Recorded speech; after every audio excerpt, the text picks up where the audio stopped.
Hello and welcome to the Inside Intelligence webinar series, brought to you by the Master of Science in Intelligence Analysis program and the Johns Hopkins University Office of Advanced Academic Programs. Today's event features a discussion with Harry Yeide on risk-taking analysis.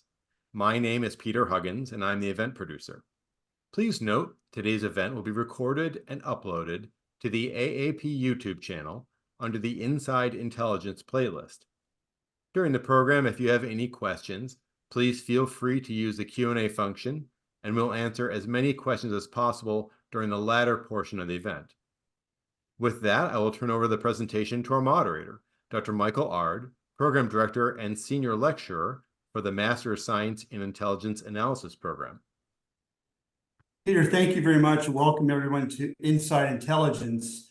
Today our guest is Harry Yeide, who worked as a foreign affairs analyst with the federal government for 34 years and covered a wide range of issues from the Balkans to the Soviet Bloc, terrorism, East Asia, Latin America, and Africa. He also enjoyed 2 wonderful years on the DCIA's Red Cell analysis team. Military history has fascinated him since he was a kid, which is why he writes books today.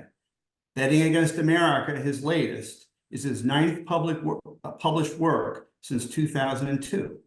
He lives with his lovely wife, Nancy, in Hyattsville, Maryland, along with their 5 cats. You can learn more about Harry and his work at www.yeide.net. Harry, thank you very much for being with us today. It's great to be here. So I will. I'm going to use some slides. I don't want to bore anybody, but I am a visual learner, and it helps me remember something if I've seen it in writing. So let's see how this goes. All right. First, let's launch from start. All right, there we are. We're shared. Pardon my ineptitude. I'm a retired federal employee, and we didn't use Zoom in the classified world. All right, so today I'm going to talk about what I call risk-taking analysis. In the course of my career, I developed a reputation for being able to move to different accounts and get up to speed and have policy-relevant insights that often didn't quite fit the conventional wisdom. So what do I mean about risk-taking analysis? That is analysis where you, and it could be you as an individual analyst or a group of analysts or a branch, publish analytic conclusions that fly in the face of conventional wisdom with a significant risk of blowback if you are wrong. This is the thing to underscore. If you go down the risk-taking analysis road and you mess up, there could be dire consequences. It could not be career enhancing as an intelligence officer. So the policy payoff that you're hoping your intelligence will contribute to has to justify the risk. So my 2 key insights, at least I hope they're good insights, are first, there is almost always something wrong with the conventional wisdom, almost always. And every time I went into a new account, I decided I needed to figure out what the biggest one was.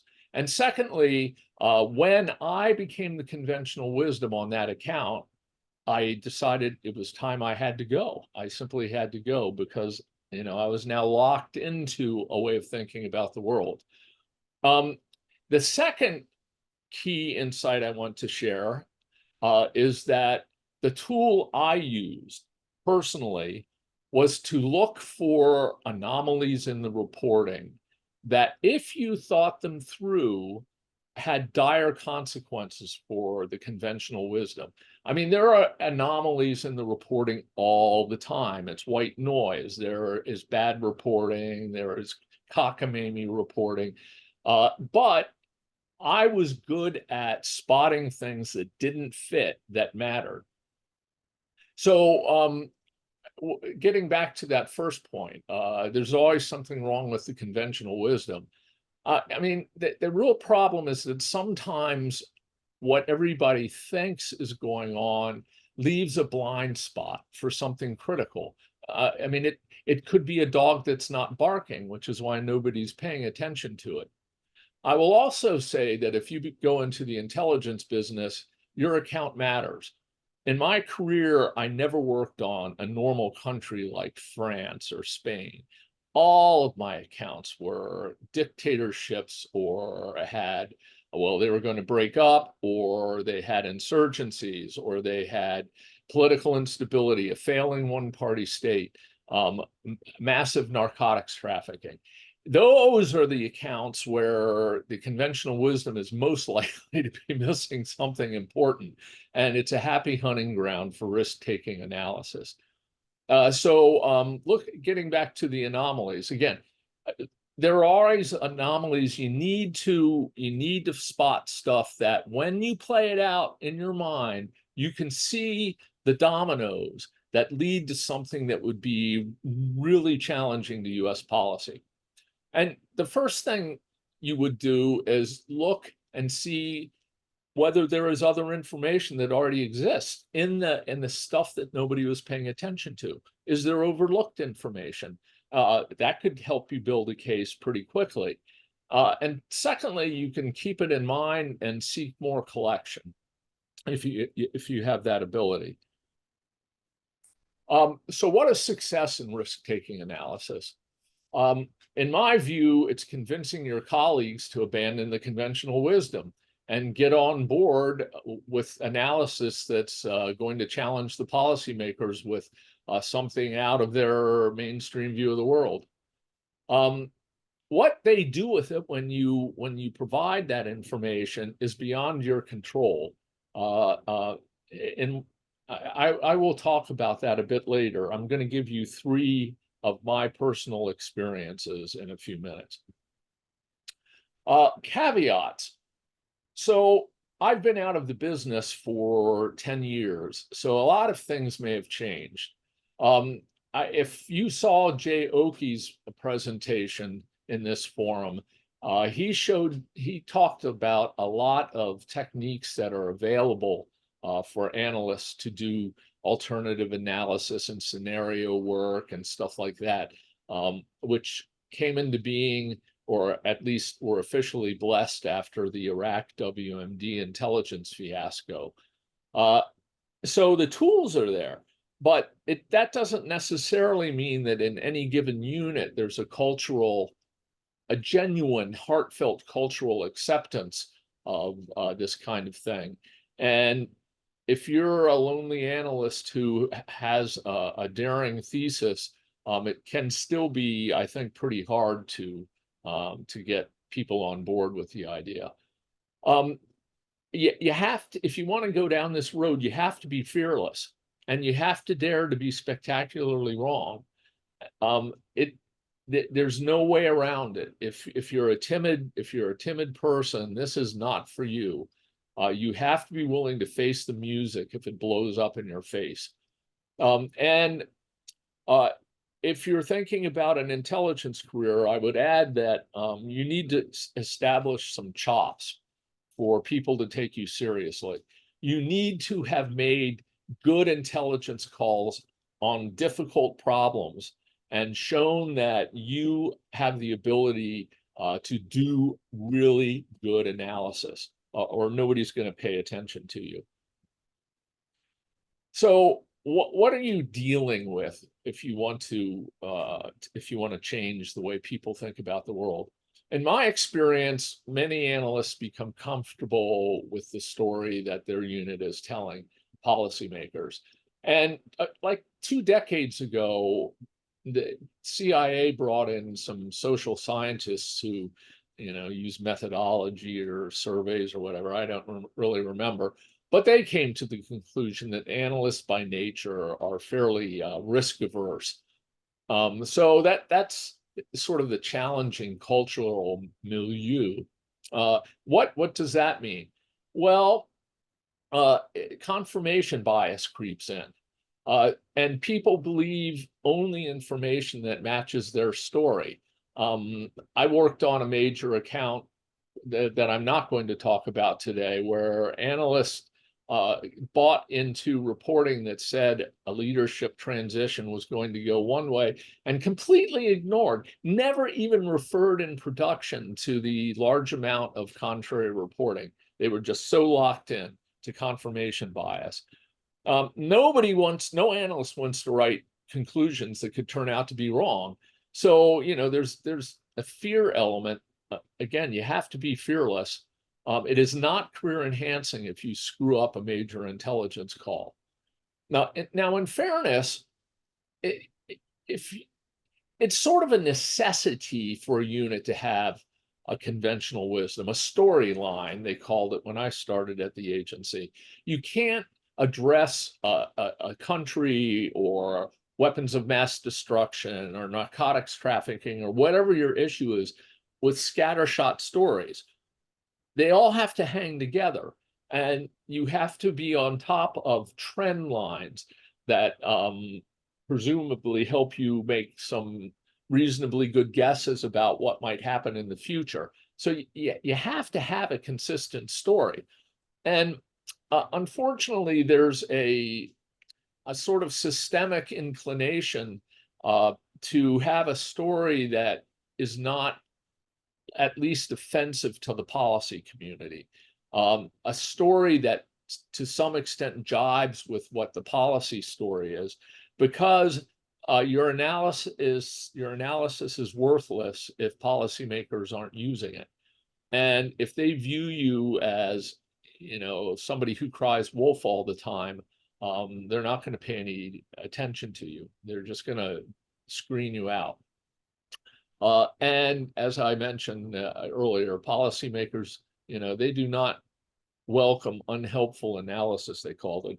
And I was told many times that my analysis was unhelpful. So why take the risk? Well, part of it to me is professional integrity. Every intelligence officer has the responsibility, the mission of making sure that they provide the best intelligence possible to the policymakers so they can act on it, the best possible. And if they think that what the corporate agency is telling policymakers is missing something really critical that's going to come bite people in the arse, then it's incumbent upon that officer to try to get the word out. Secondly, it's fun. I greatly enjoyed blowing up conventional wisdoms. So my first little war story is Yugoslavia. I started at the agency working on East Germany, which doesn't exist anymore. Then when I was a trainee, I worked on the Soviet Union for a little while, and it doesn't exist anymore. And then comes Yugoslavia. And my dear friends, in 1987, I was part of the conventional wisdom. I was a political analyst, and I was getting set to go out to Yugoslavia. And I shared the policymaker story that Yugoslavia was muddling through. It was gradually liberalizing in some of the republics politically. It was introducing some market reforms. It looked like things were on the right track. And in fact, it had been a while since an NIE, National Intelligence Estimate, had been done on Yugoslavia. But the policymakers were so at ease with the storyline that they said, we do not need a new National Intelligence Estimate. So instead, the Directorate of Intelligence back then decided that we were going to do a very estimative intelligence assessment. And this was my first really big project. So I know exactly what I thought about Yugoslavia at the time. The paper had three scenarios, and CIA analysis probably still always has three scenarios. One's too hot, one's too cold, one's just right.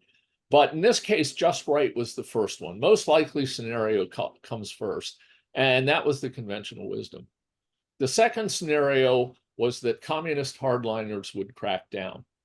And in every NIE written on Yugoslavia since Tito took power, That was always the worst case scenario, that the communist hardliners would crack down. We, however, inspired by the brand new Balkan branch chief, John Gannon, who went on to greatness, added the third scenario. The process, he said, could just spin out of control. And, you know, with the central government getting and party getting weaker, the whole thing could unravel and the country could disintegrate. So that was our least likely scenario, but we put it in, and it was the first CIA product that referred to a possible breakup. Now, Jay Oki talked about the utility of scenarios, and that often analysts told him, well, you know, that scenario, it wasn't quite right, but even thinking about it helped us see what was happening when things started to go off in a direction nobody expected. We in that paper had signposts, and let me tell you, this one clocked out perfectly. For example, we included that the republics would become powerful enough to defy the center. While I was in Belgrade, that happened. We had another signpost that was Serb-Albanian ethnic tensions would spread to ethnic tensions among the Slavic groups. While I was there, that went on, and some similar things. So when I came back, I was convinced Yugoslavia was toast, and I became the CIA voice at the table for an NIE that was being written. And I'm going to just cut to the chase. Here's the beginning of the executive summary in October 1990. Yugoslavia will cease to function as a federal state within 1 year and will probably dissolve within 2. Economic reform will not stave off the breakup. Now, I personally wrote that, and that is very high risk. That is very high risk. Because any scenario other than Yugoslavia breaks up, and you're wrong, you know, if they have all sorts of internal turmoil, but they stay together, you're wrong. It's very risky, and you could never, ever, ever publish something like that today. It would never, ever get out.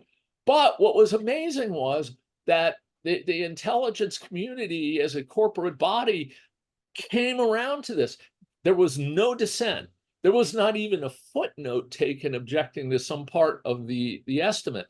It was solid 100% agreement across the intelligence community. So it went downtown, and policy reaction to a risky judgment.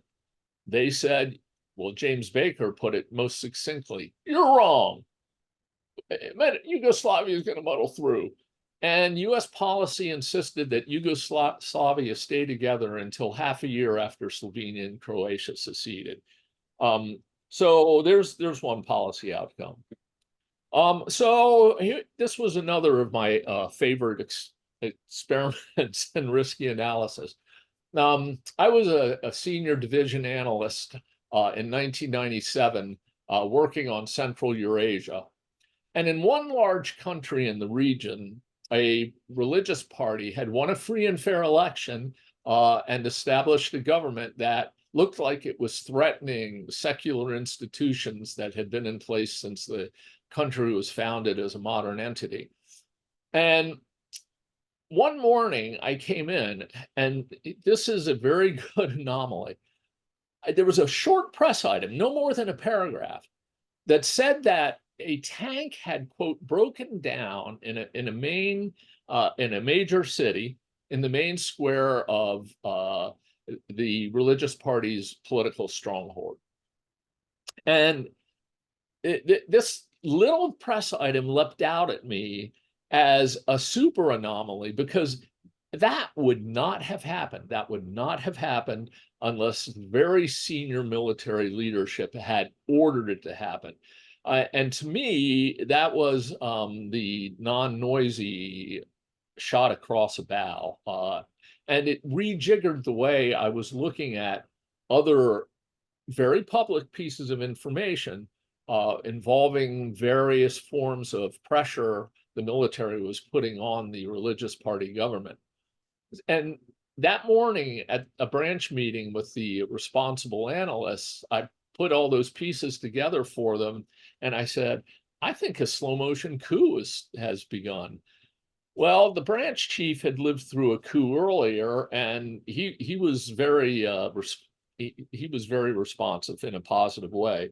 And he said, well, we got to write something.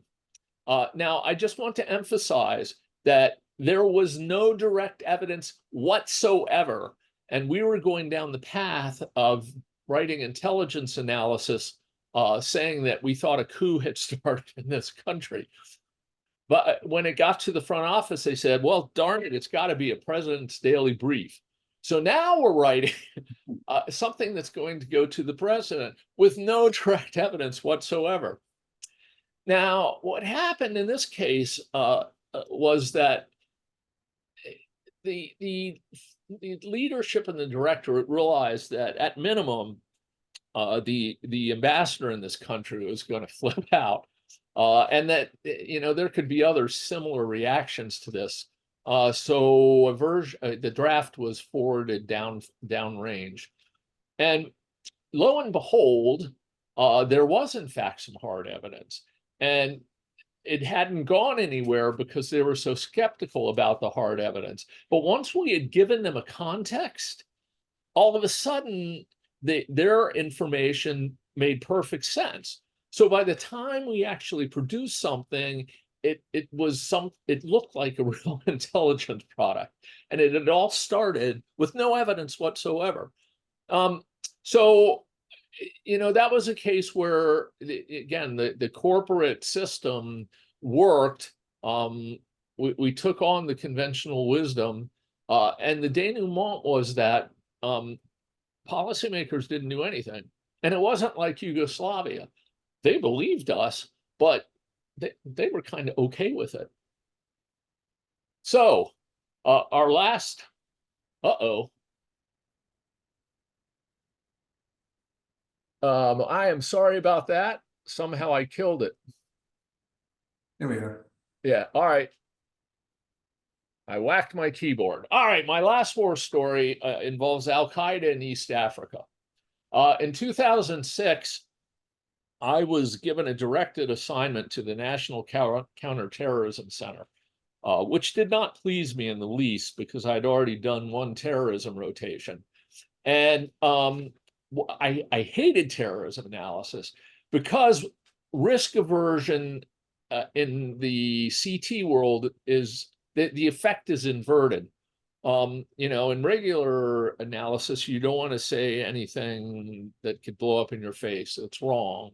In the counterterrorism world, you don't want to dismiss anything because it could turn out to be true.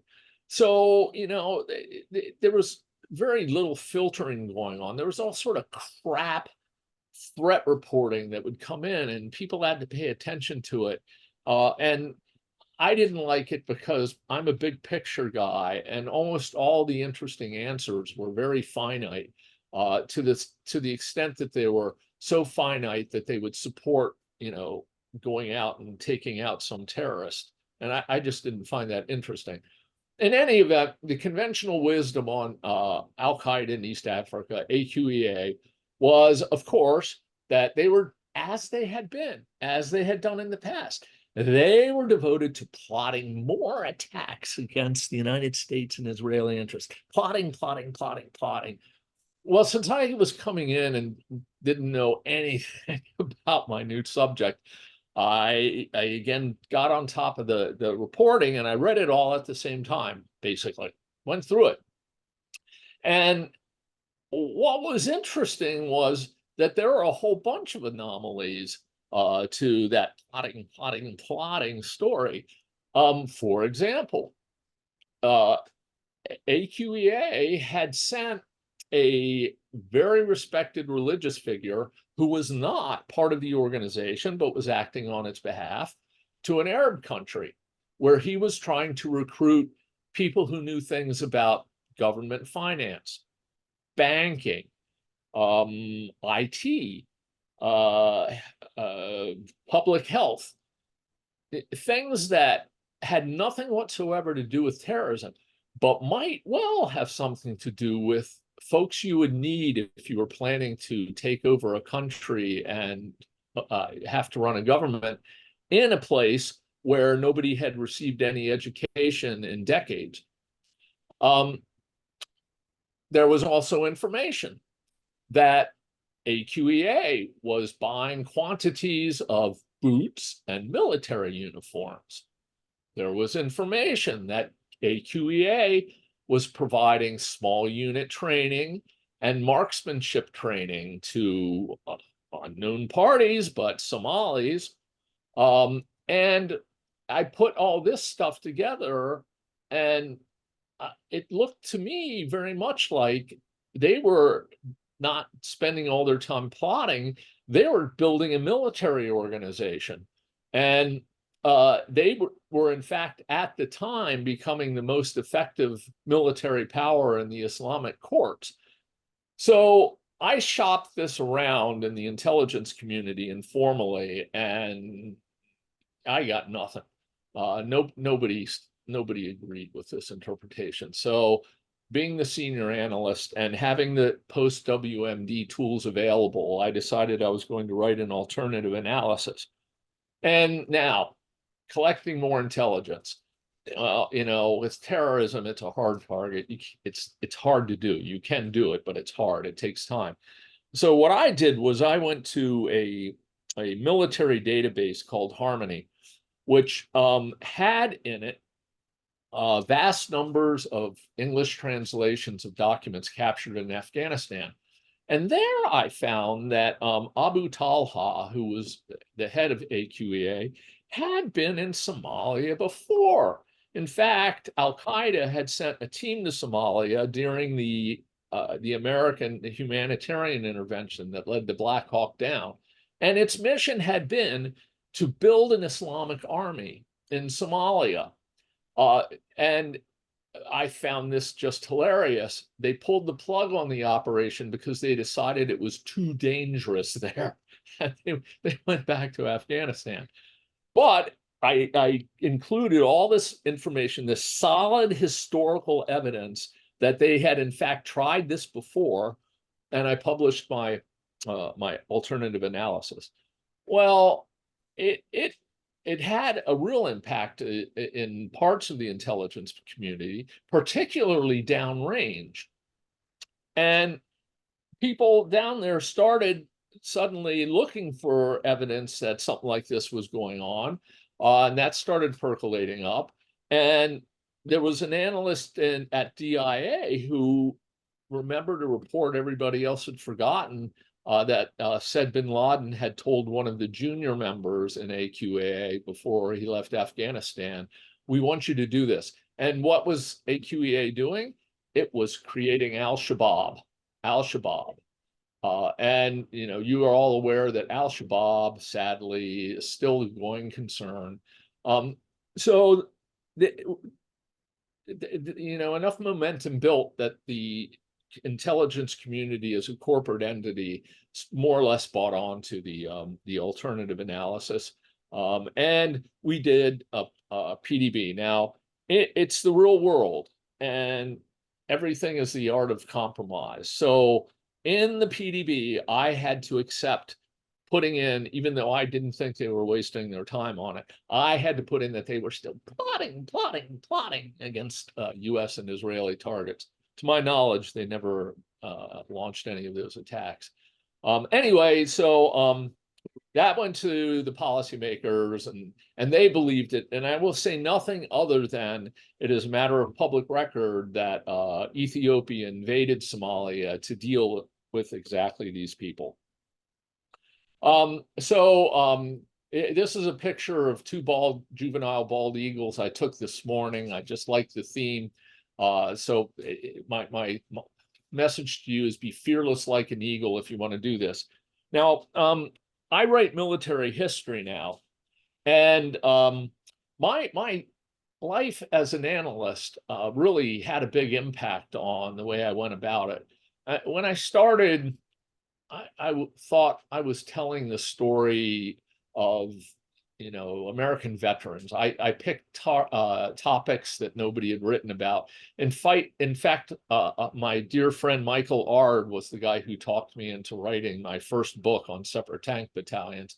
In any event, as I matured as an author, since I had good German, I started using captured German records, and my books took on more life as I looked at what I was writing about from the German perspective as thoroughly as necessary to match up with what I was getting from the American side.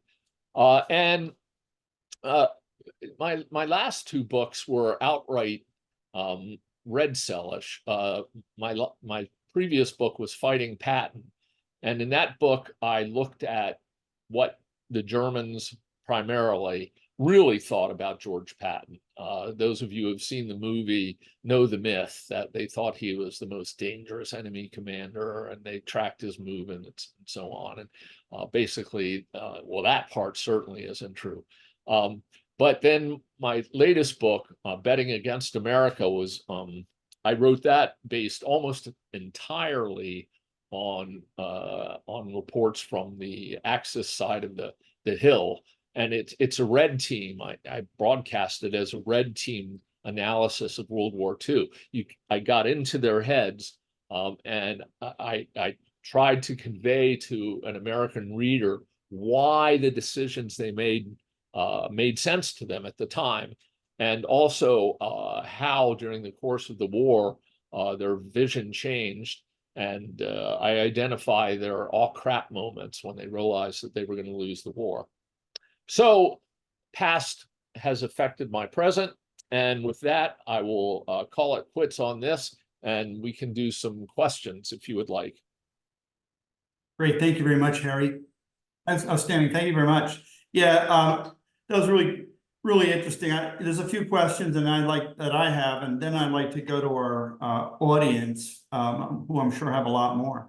But one thing that strikes me about your career and is the diversity of accounts that you worked on, obviously. One, you developed expertise early on, but you also then were able to expand it. How did that help you as an analyst, being exposed to different accounts like that and being something of a comparativist? That's a really good question. Well, at the grand level, it taught me there was always something wrong with the conventional wisdom. So I mean that carried over. But comparisons did help.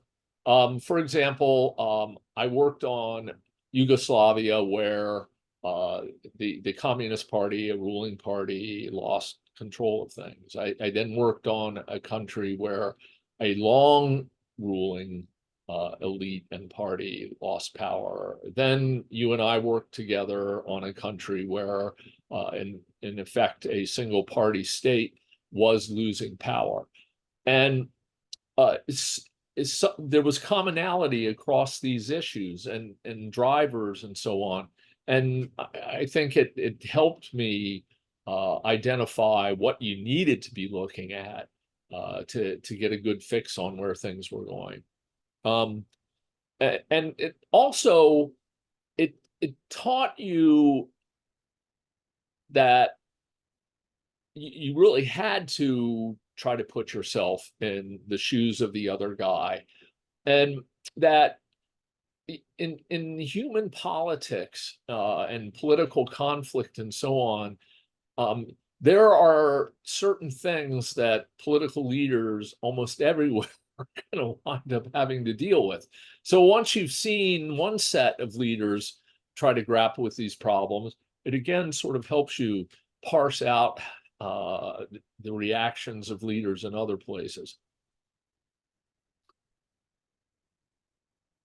Getting to the issue of being a risk-taking analyst, and one maybe you put it before as a guerrilla analyst, almost an insurgent in a sense against the conventional wisdom, but dealing with the bureaucratic friction that is involved with this, and how learning when to hold fire.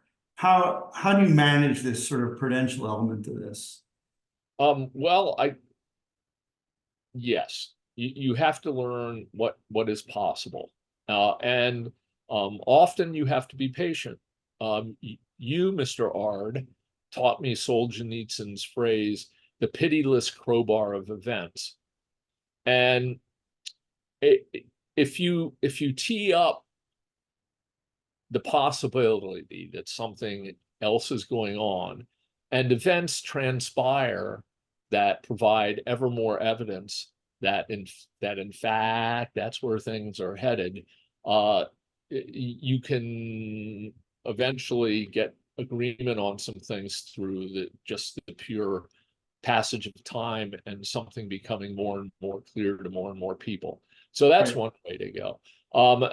You're familiar with a case of mine where I probably didn't handle it particularly well, but I pulled in my horns and went back to Solzhenitsyn, and I think did a pretty good job.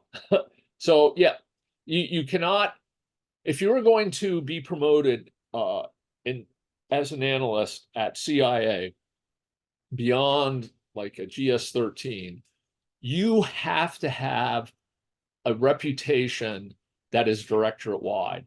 Other offices have to know who you are, and they have to know that you're somebody that they should respect, and they have to know that you have dealt fairly, and I have to say humanely, with their analysts, even when you had bitter disputes over things. And sometimes it just doesn't work.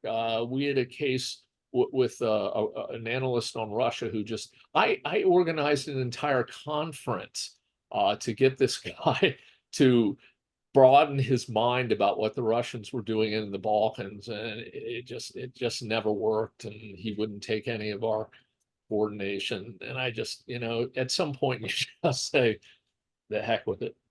So Thanks for that. Let me get to some of our questions, because a lot of people have a lot of good responses to this, and want to ask if you have a manager. This Barbara asked this, where they're not as experienced on the topic. You're a senior analyst. They're not as experienced in the topic. You're raising some of these challenges to the conventional wisdom. I mean, how best to handle a situation like that? And the case you raised sounded like some of the managers were very supportive. yes, I mean, I would have to say that almost invariably, in my experience, line management was supportive, because they were aware of the consequences of all this, and it from their perspective, looking at it from the enemy's perspective, they don't want an unhappy senior analyst going around griping about them everywhere. And their better part of valor is to try to find some solution that is going to make everybody okay. Right. So, well, how about doing a piece of alternative analysis? And you can work with Joe. He's not very experienced. He has never done anything like this. I mean, I've had that happen too. And you can teach him about all this as you go. So it was the level above that where I had occasionally some more serious issues. You mentioned, compromise too, and sorry if this is another one of my points that you raised earlier. That is the world we're living. Yeah.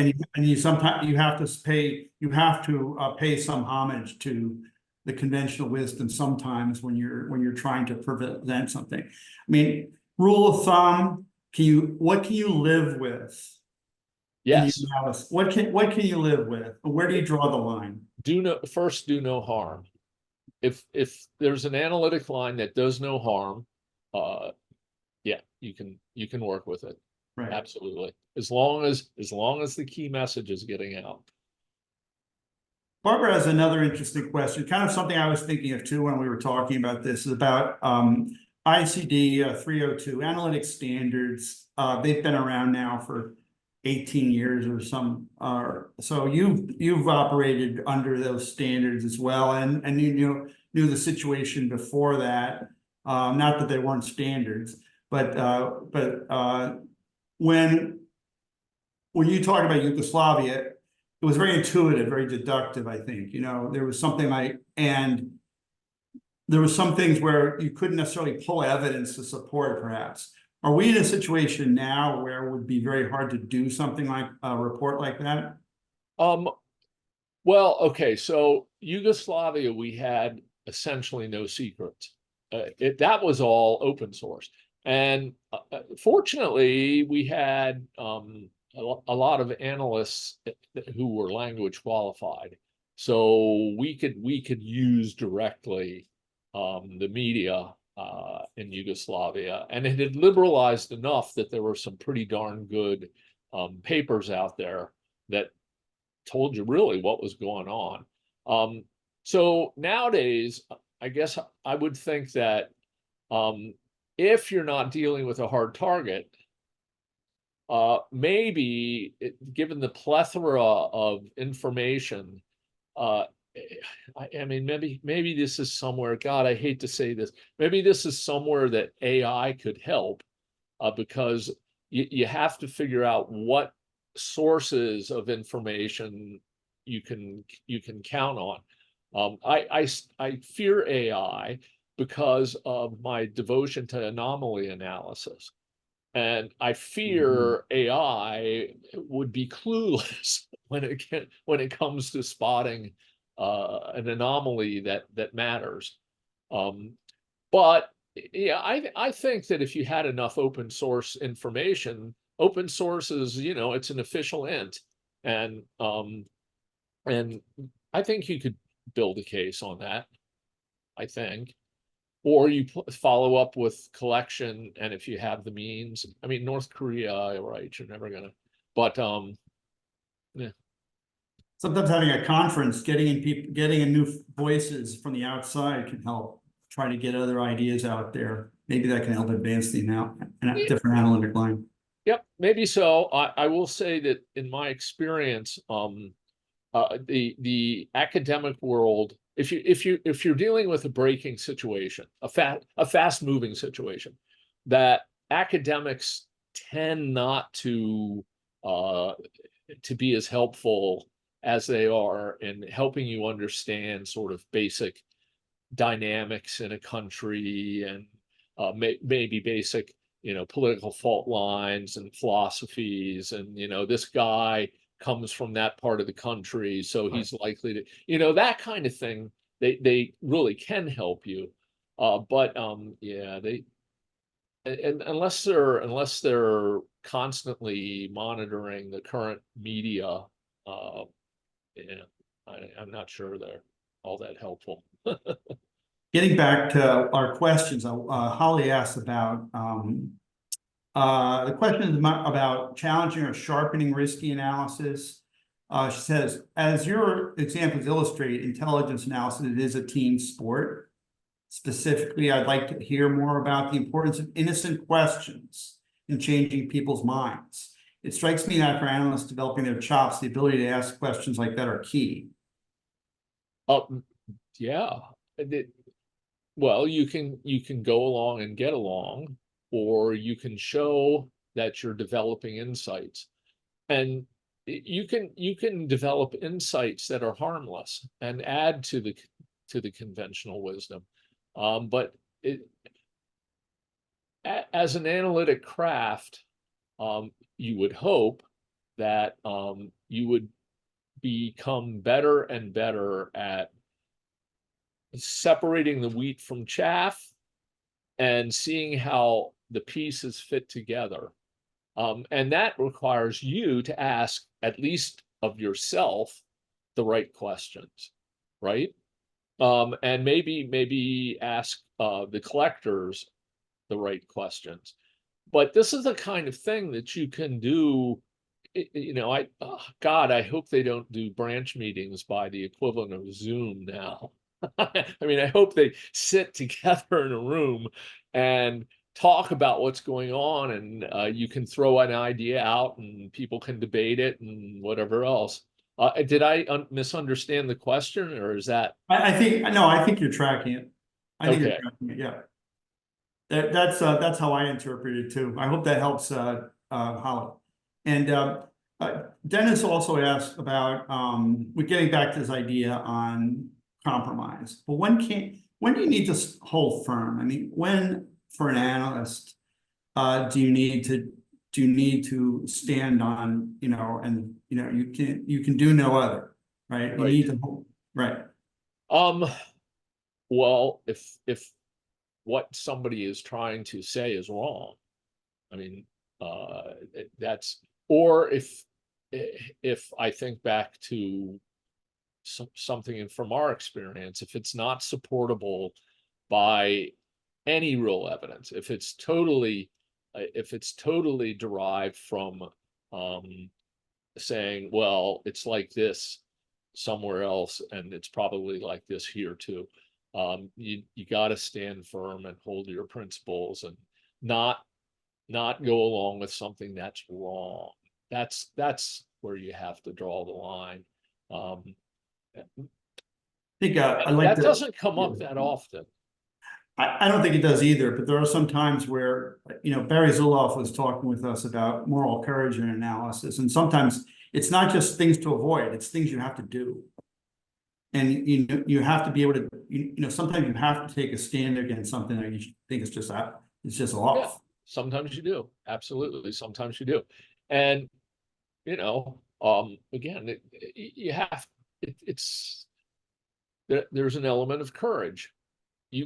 Because that person who's trying to force you to do something might be a senior analyst in some other unit, trying to browbeat you into going along with something. And in that case, I would talk to your own senior analyst and maybe your own branch chief, and get group buy-in to standing absolutely firm that we are not going to sign off on that. You can collectivize your moral stance.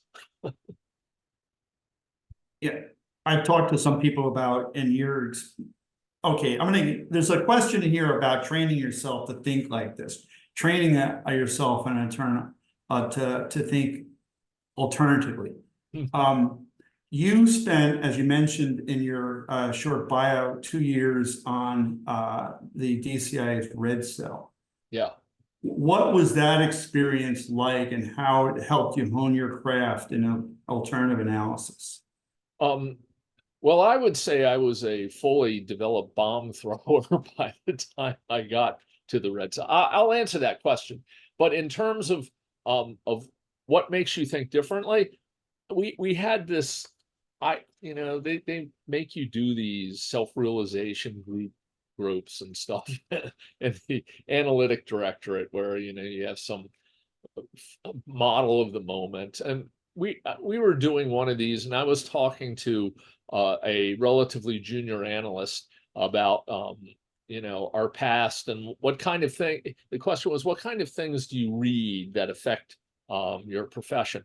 And it was only then that I realized, talking to him, that I read all sorts of science fiction that had alternate worlds, alternate realities, different, diverging paths, and that just having read all that in my formative years made me, predisposed to look at reality as something that had multiple branches and multiple possibilities and so on. Now, the Red Cell was a fantastic experience because it was set up by Director Tennant right after 9/11, because there was a general belief that there had been a failure of imagination, that nobody, and this is not entirely true. I think you had Barbara Sood on. It was not an entirely Absolutely fair criticism, but but he wanted people to think about the conflict from the terrorist side with no holds barred, no assumptions. You could go wherever you wanted, and it was had such a powerful positive effect on the policy community that he broadened the mandate to everything, the whole world.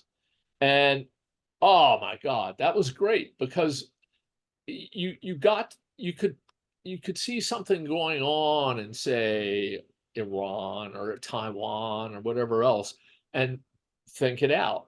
Well, what are the implications of that? And say, hey, let's do a red cell, arguing this, that, and the other thing. And so you'd go to the line office and they'd say, well, that's just crazy. And really, we've thought about that. And you'd say, oh, you've thought about that. Do you have something you've produced on it? Well, no, we've never produced anything on that, actually. And then they were disarmed, and they kind of had to go along with you. And the best offices came to us at the Red Cell and said, we need you to help us think through this gnarly problem. And so, we do a group rope with them and brainstorm and everything. And, brainstorming within a group, everybody shares a certain set of unstated assumptions, and it's kind of hard to break out with original concepts. But if you're doing it with people whose job is to be provocative and tick off consumers and senior analysts, then you can really get some good thoughts going. Anyway, I found it distressing how often line offices were so embedded in their conventional wisdom that they didn't even look at the one big alternative. If you had to pick an alternative outcome in that country, this looks like it would be it, and they'd done nothing about it. John asked about working in government. Does working in government drain creativity and risk-taking from an analyst? Drain creativity? Yeah. Well, I mean, probably if you work at Health and Human Services or something, it does. But the intelligence business, like I said, it's fun. I mean, I loved my career. Every career has bad patch. Every career has bad patches. There's no way around it. But 90% of the time, I really enjoyed going into work, and nobody sucked my creativity. So, from my experience, I would say that is not a problem. I didn't find same for me anyway. I felt like as I went along, I became more creative as I saw the possibilities of what we could do. Mm-hmm. And also the things, and John, I would say that when we opened up things more to conventional analysts, looking at even products that had dissents in them sometimes. Yeah, yeah, that's right. I mean, there was a lot more, I think. I think there was a greater feeling of openness. Mm-hmm. But that's just, of course, impression of two guys, But I think that I certainly think creativity wasn't stifled by any means. Andrew asked the question about style. Okay, so if you are communicating with policymakers, do you agree that it's important to cultivate a signature style of reporting that is vastly unique to one's colleagues' contributions or similar? So the CIA has a corporate style, and everything will wind up in that style, no matter how you write it at the beginning. And when I started, I think they told us we were writing at the third grade level in the NID. I mean, it was just, oh God, you couldn't use a word with 3 syllables. It was John shot Joe. It's very simple, short. That loosened up a bit. But yeah, undeniably, there is a corporate style, and I have to self-criticism of myself as an author. I try to make my books a little more flashy and interesting, and embed some humor and stuff. But I'm a CIA analyst when I sit down at the keyboard, and that sort of comes through. It's got to be clear. Yeah, it's got to be clear. Bottom line up front. Right. Good. Well, good Bottom topic line up front. sentences. Yeah. I've noticed you've squeezed in a few 3-syllable words into your writing, and I applaud that. Topic sentences. That's right. Good topic sentence. That's all it is. Let's go to a few more questions we have time for. Thanks everybody for these great questions. Trying to get them all in, as many as possible.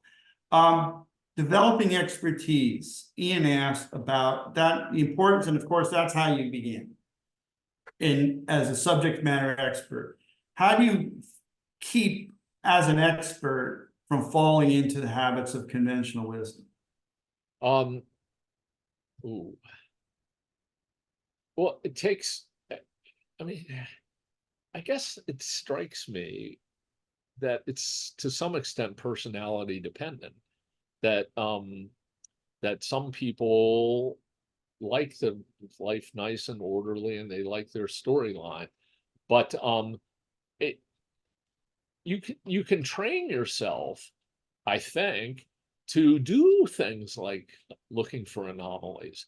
Even if you do it just for fun, and you find 10 anomalies that don't make any difference, maybe anomaly number 11 is going to be the baby that gets you, a pretty big prize out of it. I guess I would say also that you shouldn't only read stuff that's pertinent to your target. Yes, you have to read and read some old things on your target. Don't just read what people are writing now. Right. Learn what people thought 10 15 years ago. Michael and I were talking about some of the great work done in a particular Latin American country in the 80s, and go back and look. It was all there. It was all there. Yeah.